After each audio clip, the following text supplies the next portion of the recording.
Sarah Frézot aujourd'hui vous le dit clairement en pleine tête.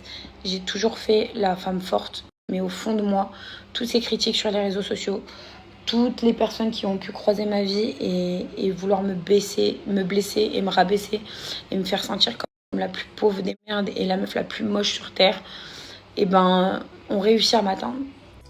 Sarah Frézou fait son possible pour se débarrasser des derniers petits complexes qu'elle peut encore avoir. Mais après avoir perdu déjà énormément de poids, qu'est-ce qui pouvait encore déranger la jeune femme ?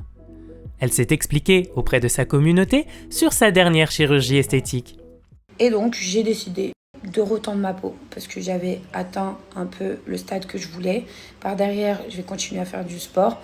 Mais voilà, aujourd'hui, l'opération que j'ai faite, c'est parce que tout ce monde-là m'a énormément complexée. Aujourd'hui, j'ai envie d'être heureuse et de gommer certains défauts. Voilà, c'est du body tight, c'est pas une liposuction. Je n'ai pas retiré de graisse. C'est vraiment une opération pour retendre la peau, la recoller sur votre corps. Parce que si vous avez perdu beaucoup de poids, moi je ne voulais pas faire d'abdominoplastie parce que je ne suis pas tombée enceinte encore. Une abdominoplastie, c'est l'opération où on vous coupe une partie de la peau.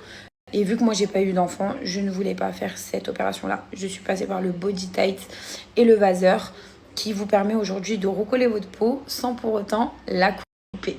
Tout s'est bien passé comme vous l'avez vu. Déjà sorti du bloc, il était 17h. J'ai fait 6 heures de bloc. Je me suis réveillée impeccable. Je suis même rentrée chez moi, j'ai mangé, je suis retournée à l'hôpital. Je me sentais très très bien. Aujourd'hui, on est sur le 2e jour. Je sens un peu plus les douleurs, mais ça reste raisonnable. Et puis voilà, et je suis très contente. Vraiment, je suis très contente. Je pense que c'était le truc qui me manquait. J'attends de voir le résultat final parce qu'il sera que dans un mois, le temps que je dégonfle. Je suis hyper gonflée là, dites-vous, mais vraiment. Tout à l'heure, je sortais le sérum physiologique, je le voyais sortir de mon corps. Si cette dernière s'assumait pleinement lors de ses débuts à la télévision, sa perception de son corps aurait fini par changer en raison des réseaux sociaux et des nombreuses critiques qu'elle avait pu recevoir sur ceux-ci. Certains de ses ex n'ont également pas arrangé les choses, bien au contraire. J'ai commencé à 21 ans la télé-réalité et que je suis arrivée en tant que femme ronde. Je m'assumais complètement parce que j'ai toujours été ronde dans ma vie. J'ai toujours été en surpoids et c'était quelque chose pour moi qui me mettait en valeur et tout, et je me trouvais belle, je me trouvais bien dans ma peau. On m'a énormément rabaissée quand j'étais en couple au niveau de mon poids. On m'a énormément blessée. On m'a, je sais pas comment vous expliquer, vraiment, c'était sans arrêt. J'aimerais bien te voir à 80 kilos. Et si tu perdais du poids, tu deviendrais mieux. Et le fait que quand vous sortez avec votre mec qui regarde à gauche, à droite. Donc voilà, pendant mes relations, j'en ai énormément souffert aussi vis-à-vis de mon poids. Je pensais que les personnes m'acceptaient telle que je suis. Mais les personnes étaient là plus pour me berner et pour me faire changer du tout au tout parce qu'elles n'appréciaient pas mon physique plus qu'autre chose. Donc il y a eu cette étape-là. Ensuite, j'ai eu ma perte de poids, j'ai commencé à faire des lipos et des trucs parce que inconsciemment, j'ai même fait retirer ma poitrine parce qu'en voyant certains commentaires où les gens s'acharnent réellement, aujourd'hui il y a un impact sur les réseaux sociaux. J'ai commencé à aller dans un engrenage où je me nourrissais carrément plus, à prendre beaucoup de produits pour perdre du poids, à me faire vomir. Je suis arrivée vraiment à un stade où j'étais hyper complexée de mon poids. Au niveau de ma poitrine, c'est pareil, je me réveillais, je me sentais trop mal, genre je pouvais plus me les voir, mais ma poitrine, je pouvais plus me la voir. Mon corps, je pouvais plus me le voir. J'ai attrapé mon ventre comme ça et je disais non, je peux plus. Et c'est rentré dans ma tête comme un réel complexe.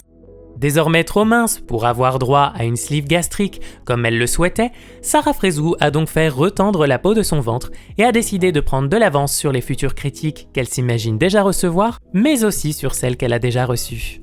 J'ai reçu un message un peu tout à l'heure qui me disait oui, tu dois pas toucher à ton corps à part si c'est très très grave et tout. Je vais vous apprendre quelque chose. Quand vous êtes en surpoids, vous faites de l'apnée du sommeil. Vous pouvez faire plus rapidement des crises cardiaques. Pour les femmes, ça peut être très compliqué à avoir un enfant.